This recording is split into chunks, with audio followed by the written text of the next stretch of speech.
En Ecuador muere de forma natural la paciente con enfermedad terminal a quien la Corte Constitucional autorizó aplicarse la eutanasia. Desde Perú, otra enferma terminal exige que le retiren los auxilios médicos que la mantienen con vida. En España, miles marchan por la defensa de la vida, mientras en Francia, presidente Macron anuncia proyecto de ley a favor de la eutanasia. Desde Cuba, libertad de culto no es libertad religiosa, afirma sacerdote crítico del sistema.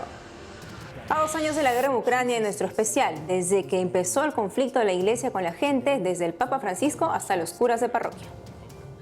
Hola amigos, hola Eddie, ¿cómo estás? Bien, gracias Natalia, un gusto estar contigo como siempre y con nuestros televidentes desde nuestros estudios en Lima, Perú. Bienvenidos a su programa con enfoque católico de WTN Noticias. Yo soy Natalie Paredes. Soy Eddie Rodríguez Morel, gracias por estar con nosotros.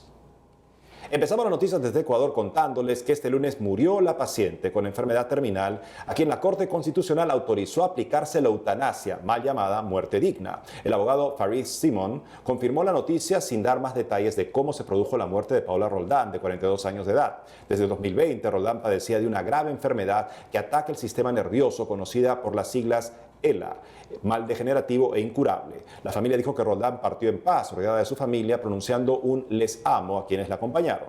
La enfermedad mantenía a la paciente con una discapacidad del 95%, conectada a una máquina de respiración y bajo cuidados paliativos. Marta Villafuerte, fundadora y directora nacional de Familia Ecuador, nos da su opinión sobre cómo termina este caso que provocó que el 7 de febrero la Corte Constitucional de Ecuador aprobara la despenalización condicionada de la eutanasia en el país.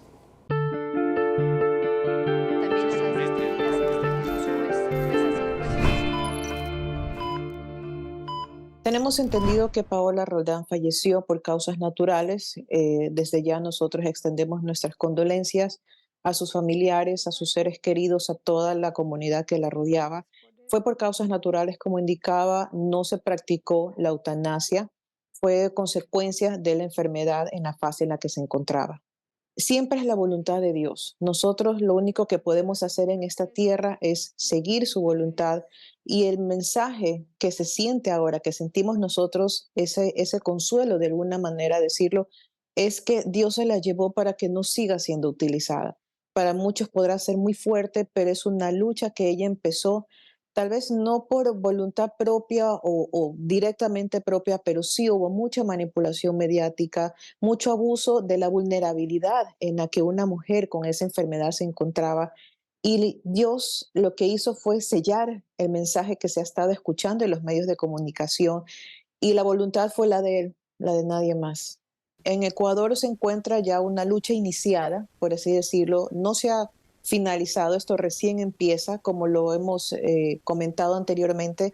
Tenemos aproximadamente 18 meses para llegar a un debate de un proyecto de ley para regularizar la eutanasia en nuestro país. Esto no va a ser este año, y ahora una asamblea es la que va a tener que escuchar a los ecuatorianos, escuchar a los cerca de 18 millones de ecuatorianos que le decimos sí a la vida, creyentes y no creyentes, que le decimos sí a la dignidad humana en todo su estado, en todas sus fases. Y en Perú también hay una paciente con enfermedad terminal que afecta al sistema nervioso por sus siglas ELA. Frente a su estado, que se va deteriorando, pide ser desconectada del respirador artificial que le ayuda a vivir. ¿Dónde está el límite entre prolongar una vida retando la ciencia y esperar la muerte poniéndose en manos de los cuidados paliativos? Veamos el informe. Ella es María Benito, tiene 65 años. Hace 10 años fue diagnosticada con esclerosis lateral amiotrófica, ELA, por sus siglas, una enfermedad degenerativa e incurable que le paralizará el cuerpo en forma progresiva hasta llevarla a la muerte. María hace 6 años perdió el habla. Se comunica a través de la mirada gracias a la tecnología que traslada a un teclado lo que quiere decir. Ahora está perdiendo la vista. A causa de todo este sufrimiento, en abril de 2023 pidió ser desconectada de su respirador artificial. En febrero último, después de un año, el Poder Judicial ordenó a los médicos del Estado desconectarla, pero estos no lo quieren hacer. El abogado de María Benito insiste en que los médicos deben cumplir la resolución judicial y retirarle los auxilios de la ciencia. La Ley General de Salud reconoce el derecho que tiene toda persona, todo paciente, de rechazar los tratamientos médicos. A usted o a mí, un médico no nos puede obligar a hacer lo que no queremos. El abogado de Benito dice que la situación que María Benito presenta no es eutanasia, ya que no se administra una droga o un procedimiento para hacerle un proceso. Reitera que lo que ella desea es no continuar con el tratamiento. ¿Hasta qué punto la situación de María Benito es un caso de eutanasia con el cual no se debe cooperar o es un caso de uso desproporcionado de la ciencia para prolongar su vida? Al respecto, el licenciado en bioética Jordi Pacheco indica que para discernirlo hay que conocer la intención de la persona. Si María Benito busca que quiten el respirador artificial y al mismo tiempo los cuidados ordinarios o paliativos que le corresponderían, entonces podría tratarse de un suicidio o eutanasia. El respirador artificial es un caso muy delicado, también dentro de la bioética, y en algunos casos específicos, el hecho de que la persona sea desconectada del respirador artificial puede ser considerado como un rechazo de medios desproporcionados, lo cual no se identifica como una eutanasia, porque una cosa es provocar la muerte y otra cosa es aceptar que ya no se puede impedir. En algunos casos específicos, no digo que sea el caso de María Benito, pero en algunos casos específicos, bien, el hecho de desconectar al paciente significará solamente aceptar el hecho de que ya no se puede impedir la muerte. Repito, ¿es este el caso de María Benito? Es una pregunta muy interesante. Para el licenciado en bioética, el caso de María Benito sumaría un segundo caso en Perú, que puede abrir las puertas a la legalización de la eutanasia. Y quizás, mientras nos estamos muriendo, venga alguien y diga, es su derecho que se muera, le ponemos una inyección y se acabó. Es por eso que la eutanasia nos toca a todos. El paciente merece que por su vida y por su salud se haga todo lo posible, solo lo posible y lo mejor posible. Aún faltan formalidades procesales para que se cumpla el deseo de María Benito. En Francia, el presidente Macron anunció este lunes un proyecto de ley desde el Poder Ejecutivo para legalizar un llamado suicidio asistido. La norma permitiría a los adultos con enfermedades terminales administrarse a sí mismos una sustancia letal o pedir que les sea aplicada por personal sanitario. Al respecto, el presidente del episcopado francés dijo que los franceses no verían el final de la vida de la misma manera si los cuidados paliativos fueran una realidad para todos. Monseñor Moulin-Beaufort también denunció que llamar ley de fraternidad a un texto que abre la puerta a la muerte asistida y a la eutanasia es un engaño.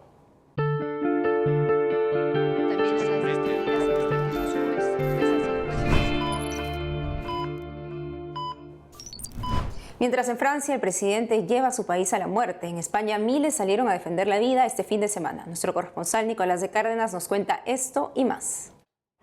Este fin de semana se ha celebrado en Madrid la Marcha por la Vida, que tiene lugar cada mes de marzo. Familias enteras, mayores y pequeños, se reunieron en las calles de Madrid para reivindicar en tono festivo el derecho a la vida. ¡No a la muerte! ¡Sí a la vida! Miles de personas han salido a las calles de Madrid este domingo para celebrar la tradicional Marcha por la Vida, que cada año se convoca bajo el lema Sí a la vida. Antes de comenzar la marcha, la presidenta de la Federación Española de Asociaciones Provida, Alicia Latorre, ha afirmado que el objetivo es reivindicar el derecho a la vida, en especial, ha denunciado, en estos momentos donde hay especiales ataques. Que se quieren convertir en derechos, actos que son objetivamente perversos y que no benefician a nadie, no solamente quitan la vida a los no nacidos o a los enfermos que al final de su vida, sino también dejan unas huellas profundas en cada persona que participa en ellos y también en la sociedad. Algunos de los asistentes a la marcha portaban pancartas en las que se podía leer: el aborto es un crimen disfrazado de solución, el tamaño de su cuerpo no le quita sus derechos, la vida vale desde su inicio hasta su fin natural, o rezar no es acosar.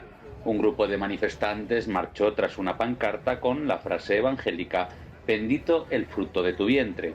El acto contó con testimonios como el de Paloma Zafrilla, hermana de Carlos, que tiene un 96% de discapacidad, y subió al escenario para proclamar: pues que la vida no sea fácil no la hace menos bonita, por supuesto. Y en este caso es que es todo lo contrario. Es mucho más divertida y te hace mirar todo con una perspectiva mucho más especial. También intervinieron Clara y Diego con sus 3 hijos, el menor de los cuales fue diagnosticado antes de nacer de una grave enfermedad de corazón. Su apuesta por la vida propició el avance científico con el primer trasplante infantil a corazón parado. Ante los padres o las mujeres que están embarazadas y les dicen un diagnóstico así, yo entiendo que el miedo, porque era lo primero que a nosotros nos abordaba, el miedo ante todo lo que está por llegar te paraliza. Pero que cualquier decisión fundada en el amor, que es perseguir la vida, está bien hecho. O sea, eres una buena madre y eres madre. Aunque tus ojos no vean esa ecografía porque no te la quieran enseñar, aunque tus oídos no escuchen, ya eres madre. ¡Sí a la vida!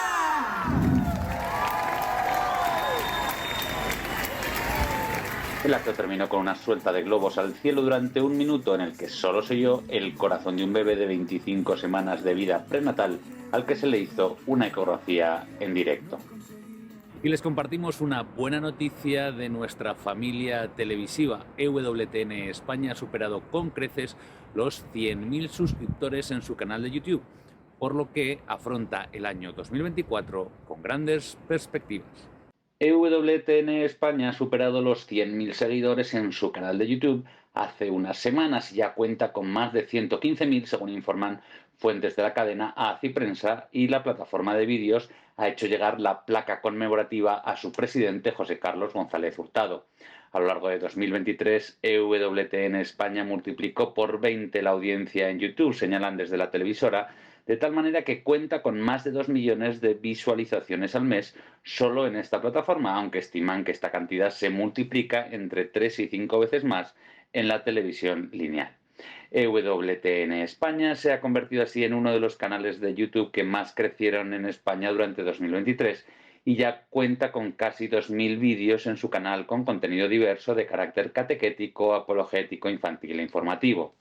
En la actualidad, EWTN España comparte parrilla con el canal en Hispanoamérica, pero aspira durante este año a tener programación propia a las 24 horas. Desde España, Nicolás de Cárdenas, EWTN Noticias. Y ahora nos vamos hasta Cuba. Por sus palabras en favor de la verdad, la justicia y la caridad en la isla, el sacerdote cubano Alberto Reyes se ha ganado el respeto de cristianos y no cristianos dentro y fuera de su país. Nuestra corresponsal Rachel Díez se fue hasta Camagüey para conocer en persona al padre Alberto Reyes, uno de los más reconocidos defensores de la libertad religiosa en Cuba. En esta segunda parte de la entrevista, el párroco de Esmeralda nos cuenta sobre las condiciones en que la iglesia realiza su misión. El padre Alberto Reyes es un sacerdote diocesano que ha decidido contar la realidad de su país. Hace 2 años en Cuba, el 11 de julio, miles de personas salieron espontáneamente a protestar a las calles. Este pueblo tiene que aprender que hasta que no nos plantemos, el 11 de julio fue plantarse. Claro, la represión fue brutal y hay mucha gente presa todavía, pero tenemos que seguirnos plantando. Esta cárcel que es Cuba, que yo digo que es una cárcel grande, que si te portas mal te meten una más chiquita, esta cárcel con barrotes de agua ya la tenemos. La gente que sigue arriesgándose y muriendo en el mar y en la selva, ya lo tenemos. ¿Hasta cuándo? Una de las mayores contribuciones del padre Alberto a la Cuba que sueña está en los libros que ha publicado, donde cuenta la forja de su vocación sacerdotal durante el gobierno de Castro. Más recientemente, en su columna digital He estado pensando, donde promueve el pensamiento cívico, ético y cristiano. El he estado pensando es, bueno, yo creo que hay que decir la verdad. Hay que decir la verdad. Sin ofender a nadie. De hecho, yo soy muy respetuoso en mis escritos. Yo no me meto con nadie, yo no juzgo a nadie. Pero, tal como yo veo la verdad, la digo. ¿Hay libertad religiosa en Cuba? Hay libertad de culto. Hay libertad de culto. Es decir, los templos están abiertos, se puede dar misa, se puede dar catequesis, se puede dar catecumenado, se puede administrar los sacramentos. La libertad religiosa va mucho más allá de eso.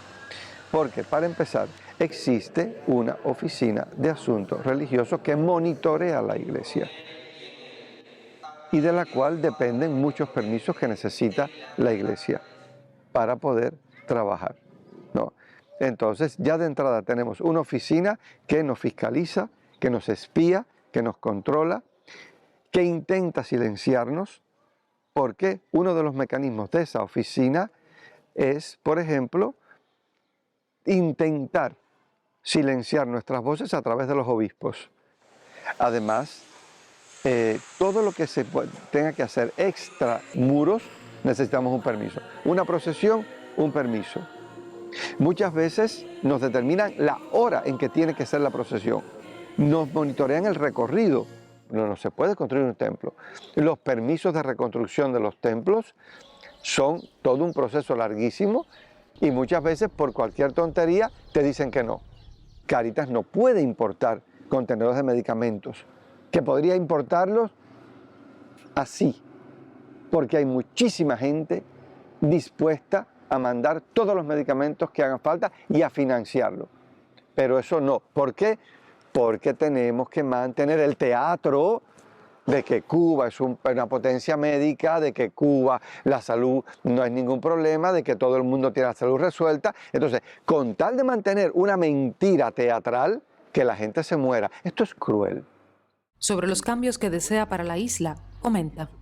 Yo digo que el mayor error en 500 años de historia fue que un día le dimos la espalda a Dios y pretendimos construir un paraíso dándole la espalda a Dios.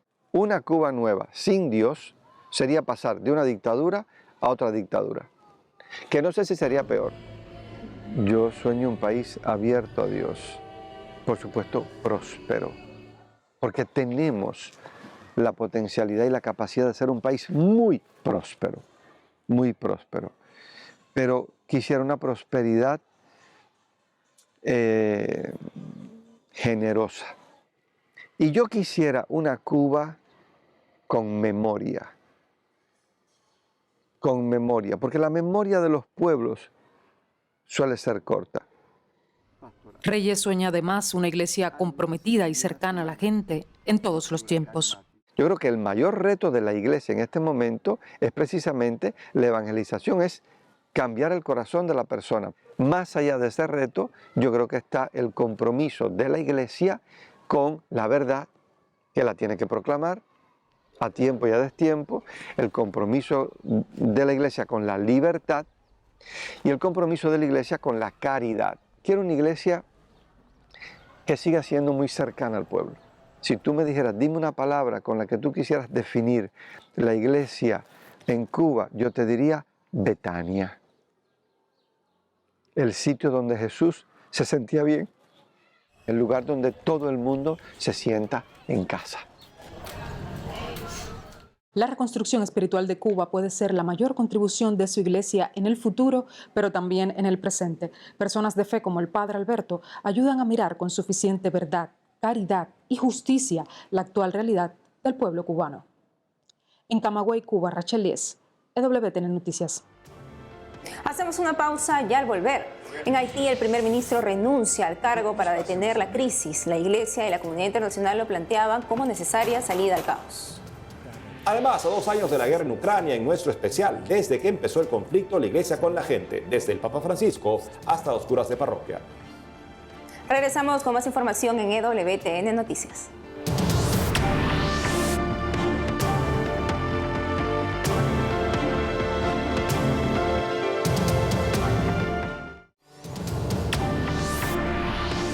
En un video publicado este lunes, el primer ministro de Haití, Ariel Henry, dimitió a su cargo desde su estancia forzada en Puerto Rico. Ante la presión internacional para su renuncia, cederá el poder a un gobierno de transición. La decisión busca frenar la ola de violencia con la que bandas armadas mantienen en jaque a la nación. Semanas atrás, los obispos pidieron la abdicación de Henry y no seguir usurpando el cargo que ha quitado la paz de Haití, hoy sumida en una crisis humanitaria. La dimisión del líder haitiano no se hará efectiva hasta que se haya creado un consejo presidencial de transición y se haya nombrado un primer ministro interino. Mientras en Tierra Santa aún no hay acuerdos para el fin de la guerra entre Israel y Hamás, en Ucrania el enfrentamiento con Rusia ya alcanzó 2 años. En nuestro especial esta vez veremos cómo desde que empezó el conflicto la iglesia está con la gente, desde el Papa Francisco hasta los curas de parroquia. Con Flynn nos informa. Desde que comenzó la guerra, la Iglesia Católica apoya a la gente. Desde lo más alto, el Papa Francisco llamando inmediatamente a la paz en Ucrania. Hasta en el nivel suelo aquí en Ucrania. Puedes ver el forado en la pared donde los misiles impactaron. Hoy el padre Fail Wiskowski está visitando un barrio de su parroquia, que hace pocos días fue alcanzado por un misil ruso. Dejó un agujero en este bloque de apartamentos, matando a 5 personas. El padre chequea en forma regular para ver cómo está la gente. Tan pronto como mis hijos se fueron a dormir, escuchamos explosiones, una no tan fuerte, y luego otra muy estruendosa. Salimos al pasillo y oímos que se rompían los cristales. En algunos de los pisos superiores, los vidrios de nuestros vecinos estallaron. ¿Tuviste mucho miedo? Sí, claro, tengo niños. Esta mujer es uno de los tantos desplazados que se mudaron aquí a Kiev, desde la región de Donetsk, pensando que sería más seguro. Gran parte de su familia todavía está en casa. Bueno, mi familia todavía está en Donetsk y es muy aterrador. Es de miedo todo el tiempo y ni siquiera les diré sobre el número de muertos y heridos. Oremos y esperemos que llegue la paz y la victoria. Me gustaría, porque todo el mundo espera nuestra victoria desde hace mucho tiempo. ¿Cómo se las arregla la gente en un momento como este, padre? Esperamos que esta guerra no sea tan larga porque para nosotros es muy dura. Es demasiado. Es demasiado. Todos los días oramos por la conversión de nuestros enemigos. Todos los días oramos por nuestros feligreses que fueron llamados para ser militares. Alrededor de 20 de nuestra parroquia. De 6 de ellos ya hemos tenido su funeral.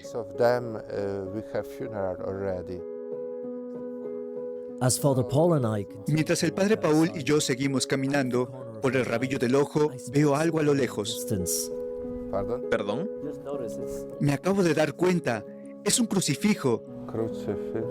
Jesús, allá abajo en la pared. Pequeño, ¿ve? Nos acercamos y para nuestro asombro, lo que encontramos fue un crucifijo de uno de los apartamentos bombardeados.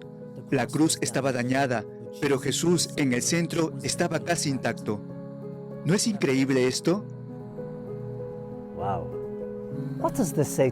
¿Qué le dice esto, Padre, cuando ves algo así?